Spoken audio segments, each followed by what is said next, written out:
खबर आई कि वो वेंटिलेटर पर है। मैं सुबह से बुलेटिन कर रही थी, डर लग रहा था, प्रेयर भी कर रही थी साथ साथ, पर आई नेवर थॉट कि ऐसा कुछ होगा। लास्ट सैटरडे जब मैं रोहित से मिली थी, रोहित ने मुझे कहा, मैंने उसको कहा सैनिटाइज करके जाना, बोला ये तो होना ही है सबको। जब उसको कोरोना हुआ ही कॉल मी, तू मेरे साथ थी, चेक करा ले।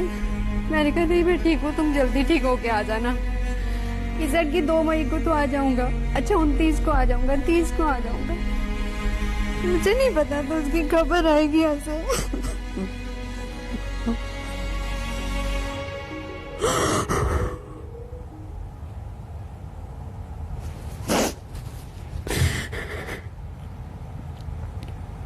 आप लोग दंगल देखते हैं, यही बैठ के वो दंगल करता था। मैं 2:30 बजे जाती थी, वो मेरा रिलीवर।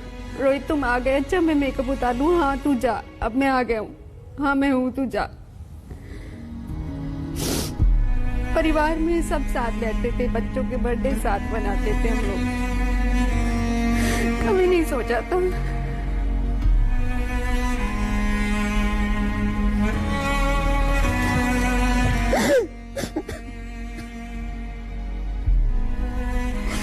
अभी कोई खबर आए। आई स्टिल बिलीव, हम इतने फोन लेते हैं, मैं किसी को भी फोन करूँ बोले नहीं वो ठीक है, वो आ जाएगा वापस।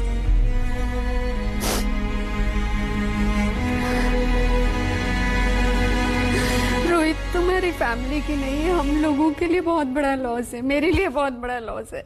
You was so good to me, मेरे इतने प्यारे दोस्त तुम रोहित।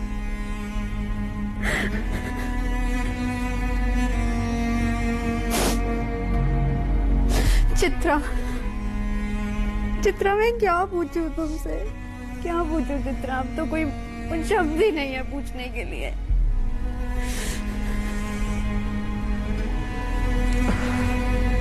बहुत मुश्किल है इस वक्त कुछ भी बता पाना।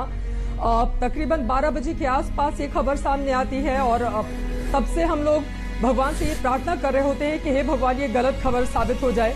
जिस अस्पताल में वो भर्ती थे, मैंने तुरंत वहां पे फोन किया उनके पीआरओ को, वो मेरे जानने वाले हैं। मैंने सोचा कि सर आपका इतना बड़ा हॉस्पिटल है, रोहित वहां पे भर्ती थे, उनका इलाज चल रहा था, अब तमाम तरह की खबरें आ रही हैं, क्या है सच्चाई। फिर उनकी ओर से बताया गया कि कल रात तक उनकी तबीयत ठीक थी, 10:30-11 बजे तक उनकी वाइफ उनके साथ थी। रात के 4 बजे अचानक से उनकी तबीयत बिगड़ती है और फिर उनको आईसीयू में शिफ्ट किया जाता है। उसके बाद डॉक्टर्स उनकी सेहत पर नजर बनाए रखते हैं और फिर दिन के 11-12 बजे के बीच इस तरह की खबर सामने आती है। बहुत मुश्किल है यहाँ पर नवजोत कुछ भी बता पाना, क्योंकि कोरोना के इस काल में इस तरह से बहुत ज्यादा मुश्किल हो रहा है कि मैं क्या कहूँ। उनकी 2 छोटी छोटी बच्चियां हैं। हम सब ने देखा कि अपनी बेटियों को लेकर रोहित कितना ज्यादा पजेसिव, हर पिता अपनी बेटी के साथ होता है, लेकिन उनकी वो तस्वीरें मैं जब देखती थी तब लगता था कि बहुत छोटी बच्चियां हैं उनकी। एक हंसता खेलता परिवार, हमेशा एक फोटोग्राफ्स आई थी जिसमें लिखा हुआ था मेरे बेस्ट डैडी, और केक काटता हुआ पूरा परिवार दिखाई दे रहा है। उनकी 2 बच्चियां उनको प्यार करती हुई दिखाई दे रही है। वो बहुत छोटी हैं, वो एपीजे नोएडा में पढ़ती हैं, मेरे बच्चे के साथ में वो पढ़ती हैं। बहुत मुश्किल है उनके दर्द को बता पाना कि वो क्या सोच रही होंगी, उनके ऊपर क्या गुजर रही होगी। उनको तो इतनी समझ भी नहीं है, जो छोटी बच्ची है उसको तो इतनी भी समझ नहीं होगी कि पापा के साथ क्या हो गया। और मैं ही अब जब से उनकी तबीयत बिगड़ी थी, रोज शाम के 5 बजे मैं दंगल करती थी लगातार। हम लोग सोशल मीडिया पर जब उन्होंने लिखा कि 1 हफ्ते हो गए हैं मुझे आइसोलेट हुए और मैं ठीक हो रहा हूं अब धीरे धीरे, हम सब ने प्रार्थना की थी कि बहुत जल्द आप वापस आए और फिर से अपना कार्यक्रम शुरू करें। लेकिन जिंदगी का ये दंगल वो इस तरह से हार जाएंगे, इसकी किसी ने कल्पना भी नहीं की थी। रोहित की उम्र बहुत कम है और वो इस तरह से, मैं सोच रही हूँ उनके मम्मी पापा, उनका परिवार एक बहुत छोटे से शहर से आके इतना बड़ा नाम कमाना, एक बहुत सीमित, अगर हम उनका पूरा का पूरा करियर देखें यहाँ पर, तो उन्होंने अपने बहुत कम समय में बहुत बड़ा नाम इस मीडिया इंडस्ट्री में कमाया। उन्होंने बहुतों की आवाज उठाई और अगर उनके आखिरी कुछ ट्वीट हम यहाँ पर देखें तो उसमें भी वो दूसरों के लिए मदद करते हुए ही दिखाई दे रहे हैं। मैं उनका कुछ आखिरी का ट्वीट है वो जरूर पढ़ना चाहूंगी, जिसको देखकर यहाँ पर बहुत ज्यादा परेशानी हो रही है। वो आखिरी तक इसी कोशिश में रहे कि उनको लोगों को बचाया जा सके। और वो मैं पढ़ती हूँ उनका ट्वीट, नवजोत, 1 दिन पहले का उनका ट्वीट है। उन्होंने लिखा कि नाम करुणा श्रीवास्तव, उम्र 39 साल, 6 रेमडेसिविर इंजेक्शन की अर्जेंट जरूरत है। गणेश हॉस्पिटल कानपुर, और उसके बाद वो तमाम सरकार के अधिकारियों को ट्वीट करते हैं।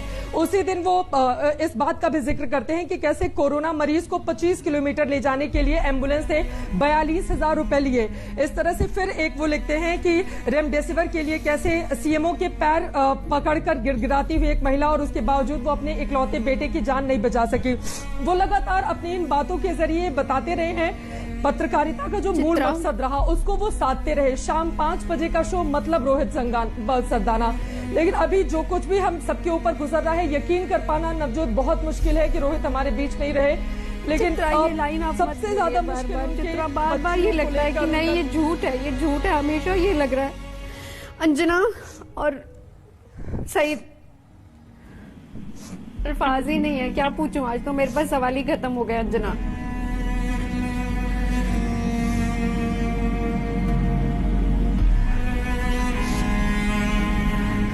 सईद कुछ बोलो प्लीज।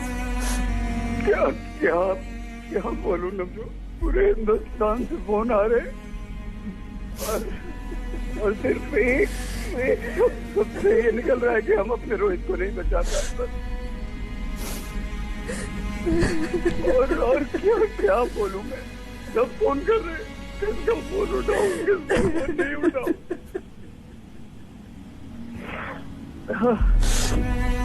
नवजोत रिलीज करती थी तो पूछ लेता था कि प्रमिला से बात हुई या नहीं, क्योंकि प्रमिला और नवजोत बहुत पुराने, बहुत अच्छे दोस्त थे। सईद, आज तो प्रमिला से भी बात नहीं हो पाई। सुबह कॉल किया, वो बहुत रो रही थी। सईद, लास्ट सैटरडे हम तीनों साथ में थे, तो मैं और रोहित, हम तीनों साथ में मेकअप रूम में थे। याद है मुझे नवजोत बता देती थी कि प्रमिला से बात हो गई है, रोहित से बात हो गई है, लेकिन आज हिंदुस्तान भर से फोन करके सब किसी को विश्वास नहीं हो रहा है, किसी को भरोसा नहीं हो रहा है, कोई ये मानने को तैयार नहीं है, दिल मानने को तैयार नहीं है अभी भी। काश ये खबर झूठ हो, बस काश ये खबर झूठ हो। हम यही कह रहे हैं। अंजना आप प्लीज कुछ बोलिए। नवजोत, बहुत मुश्किल है बोलना ऐसे वक्त पे। लगभग 20 साल पहले जी न्यूज में मैं पहली बार मिली थी रोहित से। क्या बताऊं आपको, मेरी बेटी की फोटो के साथ एक कीचेन बना के दिया था, कहा था बेटियों को हमेशा ऑफिस में भी साथ रखना चाहिए। बेटियों के बारे में सोच के कलेजा फटता है, कलेजा फटता है उसकी 2 बेटियों के बारे में सोच कर। यकीन ही नहीं होता, इतना मुस्कुराता, हर बात पर मजाक करता, बड़े से बड़े स्टेप के साथ जाओ, यार तू ऐसे कर ले।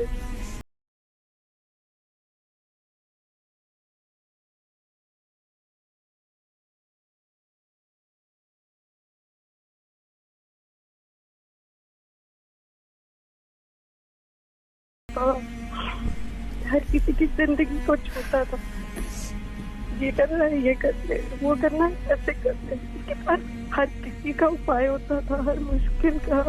ये किस मुश्किल पे डाल दिया।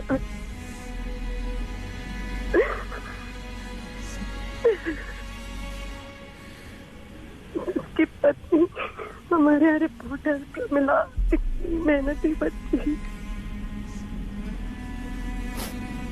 यकीन नहीं हो रहा। क्या दुख है, क्या दुख है भगवान, क्या कर दिया आपने, ये क्या कर दिया।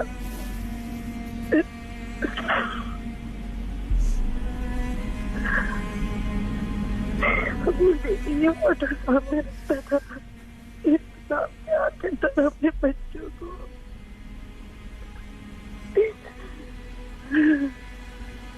सामने से बड़ा कर, लेकिन अंदर से कैसा पता जो अपनी बेटी हो, उनकी खुशी के लिए कुछ भी करने को तैयार होता था। सामने आने से यही बात कहते था, करवा ले गया यार, दोनों को करवा ले गया। मैं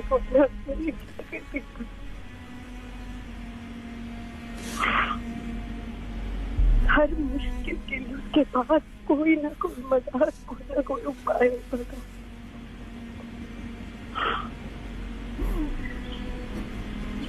हर किसी से बातचीत कर सकता था दुनिया में, किसी से भी बात कर सकता था।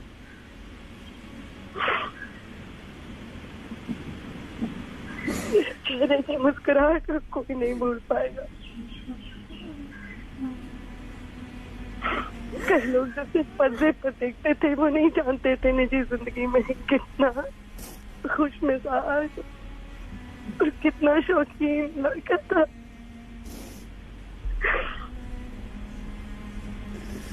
हर चीज तरीके से करने का परहेज करते हैं।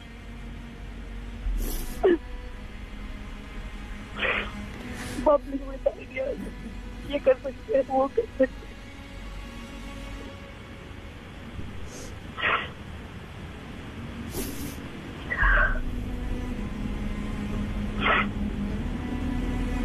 लगती इतना हाजिर जवाब कि कोई भी सोचता रह जाए, उससे पहले 10 बातें बोलते उसके सामने। बहुत हाजिर जवाब सबको चुप कर गया।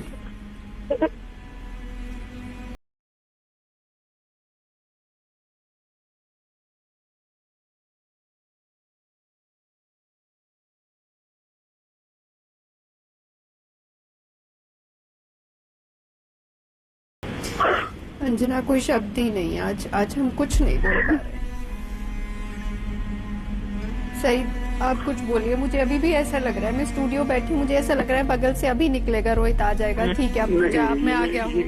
आज भी बस अभी ये लग रहा है कि नहीं, कोई कह दे कि गलत, ये हो ही नहीं सकता, ये संभव नहीं है। नहीं, अल्लाह इतना निष्ठुर नहीं हो सकता, वो ऐसा नहीं कर सकता, नहीं कर सकता वो ऐसा।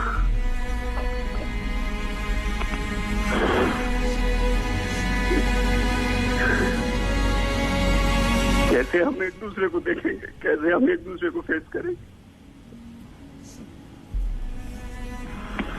कैसे एक दूसरे से बात करेंगे, सोचिए। हमारे घर का, हमारे परिवार के सदस्य जाते, दुखों का पहाड़ सब पर टूटता है।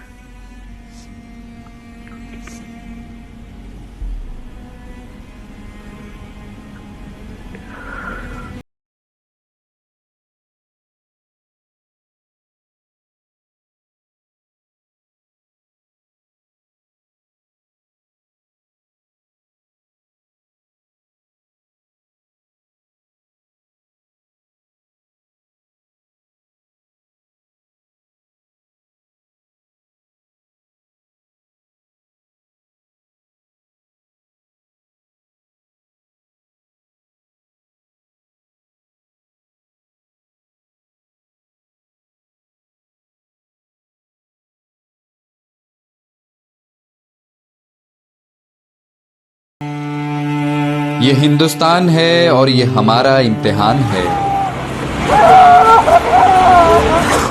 ठीक है कि फिजा ठीक नहीं, मालूम है कि माहौल डर का है। बदसूरत सन्नाटे की आहट सुनी हमने, फिक्र है बुजुर्गों की, बच्चों की, डर लगता है ना। पर उम्मीदों के रोशनदान अब भी खुले हैं। मुश्किल समय है पर साथ हम खड़े हैं, आपके परिवार का सदस्य आज तक।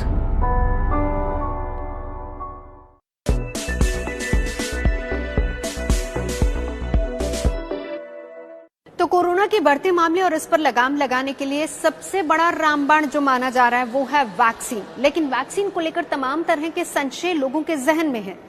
अब ऐसे में क्या किया जाए? बहुत सारे क्वेश्चंस होते हैं आपके दिमाग में। फॉर एग्जांपल कि अगर आपने वैक्सीन की कोई डेट बुक कर दी है और उससे पहले कहीं आपको लक्षण दिख जाए तो क्या करना चाहिए? दूसरा, जो सबसे बड़ा संशय मन में होता है वो ये होता है कि पहली डोज लेने के बाद अगर कोई लक्षण इस तरह के नजर आ रहे हैं तो क्या करें। तो ऐसे में एक्सपर्ट्स क्या कहते हैं वो हम आपको बताते हैं। अमेरिका के John Hopkins centre for health security के डॉक्टर्स ये मानते हैं कि अगर फर्ज कीजिए आपने कोरोना वैक्सीन लगवाने के लिए कोई डेट ले ली है, लेकिन उससे पहले अगर आपको उस तरह के कोई लक्षण मिलते हैं तो सबसे पहला काम ये किया जाए कि तुरंत से अपनी डेट को पोस्टपोन कर दिया जाए, यानी लक्षणों के साथ आप वैक्सीनेशन के लिए नहीं जाएं। इसका सबसे बड़ा कारण यह है कि अगर आप में कोई भी इस तरह का लक्षण है और आप वैक्सीन लगवाने के लिए चले जाते हैं तो फिर आप दूसरों को भी संक्रमित कर सकते हैं। वैसे इसके साथ साथ हम आपको ये भी बता दें कि जब भी आप वैक्सीन लगवाने के लिए जाते हैं तो वहां पर सबसे पहले आपकी स्क्रीनिंग होती है, टेस्ट होता है, आपसे डॉक्टर्स आपकी सेहत का पूरा हालचाल जानते हैं और उसके बाद ही आपको वैक्सीन लगती है। और वैसे सीडीसी की गाइडलाइंस भी यही कहती हैं कि कोविड-19 की वैक्सीन लेने अगर आप जा रहे हैं तो आप पूरी तरह से स्वस्थ होने चाहिए, तभी आप पहली डोज या फिर पहली वैक्सीन के लिए जाएं। लेकिन एक सवाल जो सबके मन में है वो ये है कि पहली वैक्सीन के बाद भी अगर कहीं लक्षण नजर आते हैं या फिर अगर आप संक्रमित हो जाते हैं तो क्या करें। इस पर डॉक्टर्स क्या कहते हैं सुनिए जरा। पहली डोज लेने के बाद दूसरी डोज लेने से पहले अगर आप कोरोना संक्रमित हो जाते हैं या फिर इस तरह के लक्षण आप में नजर आते हैं तो सबसे पहली बार डॉक्टर्स का ये मानना है कि आप अपने दूसरे इंजेक्शन को कम से कम 3 से 4 हफ्ते के लिए पोस्टपोन कर दें और जब पूरी तरह से स्वस्थ हो तभी सेकेंड डोज के लिए जाएं। इसके अलावा आपको तुरंत अपने डॉक्टर से जरूर संपर्क करना चाहिए क्योंकि डॉक्टरी सलाह ऐसे में बहुत जरूरी हो जाती है।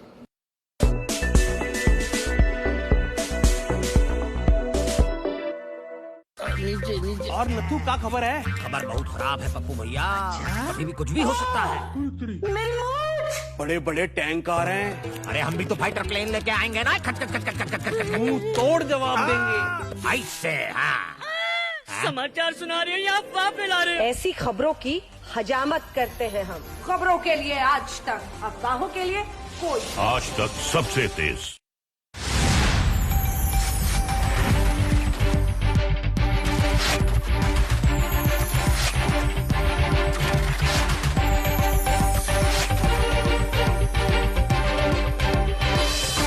was presented by पतंजलि दंत कांति ओरल हाइजीन में देश का नंबर 1 टूथपेस्ट ब्रांड।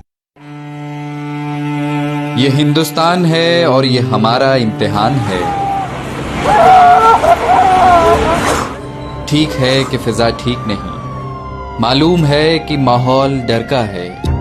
बदसूरत सन्नाटे की आहट सुनी हमने। फिक्र है बुजुर्गों की, बच्चों की, डर लगता है ना। पर उम्मीदों के रोशनदान अब भी खुले हैं। मुश्किल समय है पर साथ हम खड़े हैं, आपके परिवार का सदस्य आज तक।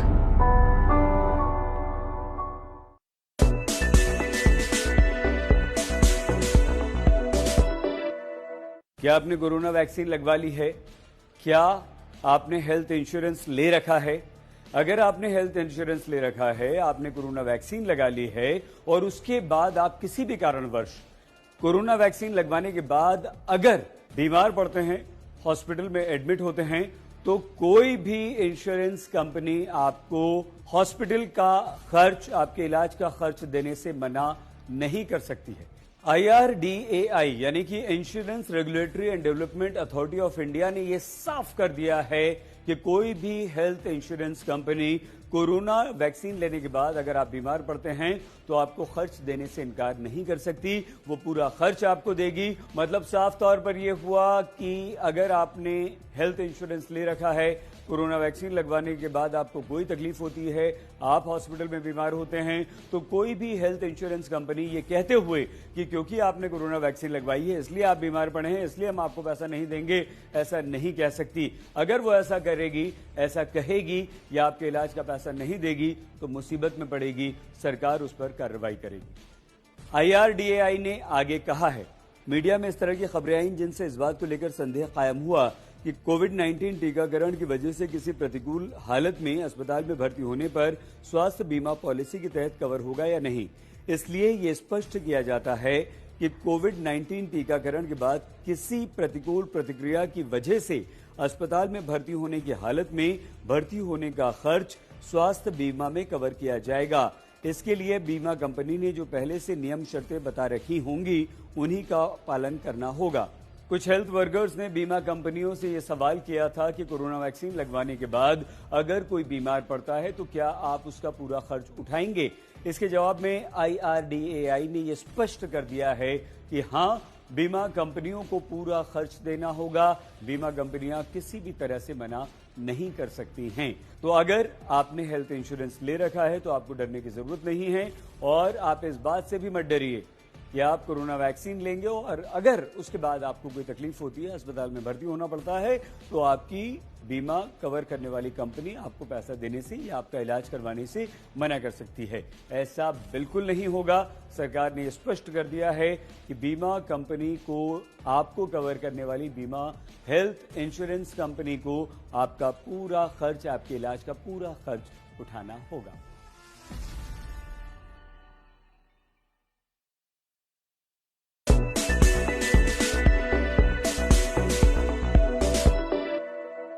तमाम खबरों को देखने के लिए, पढ़ने के लिए आजतक.in पर जरूर जाएं। और हाँ, इन तमाम खबरों के लिए अब आप आज तक के ऐप को भी डाउनलोड कर सकते हैं।